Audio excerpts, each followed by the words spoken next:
తమిళనాడు రాజకీయాల్లో కీలక పరిణామం చోటు చేసుకుంది. ముఖ్యమంత్రి విజయ్ నేతృత్వంలోని టీవీకే ప్రభుత్వం అసెంబ్లీలో నిర్వహించిన బల పరీక్షలో విజయాన్ని సాధించింది.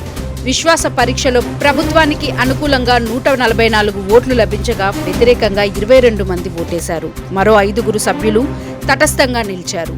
ఈ సందర్భంగా టీవీకే ప్రభుత్వానికి కాంగ్రెస్, సిపిఎం, సిపిఐ, వీసీకే పార్టీలతో పాటు ఏఐఏ, డిఎంకేకు చెందిన కొందరు రెబెల్ ఎమ్మెల్యేలు మద్దతు తెలిపారు. అయితే ప్రధాన ప్రతిపక్ష పార్టీ డిఎంకే ఓటింగ్లో పాల్గొనకుండా సభ నుంచి వాకౌట్ చేసింది.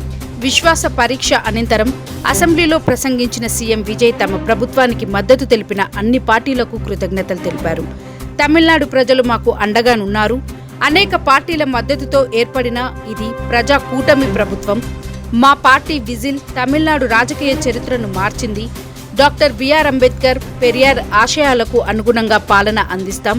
మైనార్టీల హక్కులను పరిరక్షిస్తామని స్పష్టం చేశారు. ముఖ్యమంత్రి ప్రసంగం అనంతరం స్పీకర్ అసెంబ్లీ సమావేశాలను వాయిదా వేశారు. Thank you for watching Kasba news channel. నిరంతర వార్తల కోసం ఛానల్ని సబ్స్క్రైబ్ చేసుకుని పక్కనే ఉన్న బెల్ ఐకాన్ని క్లిక్ చేయండి.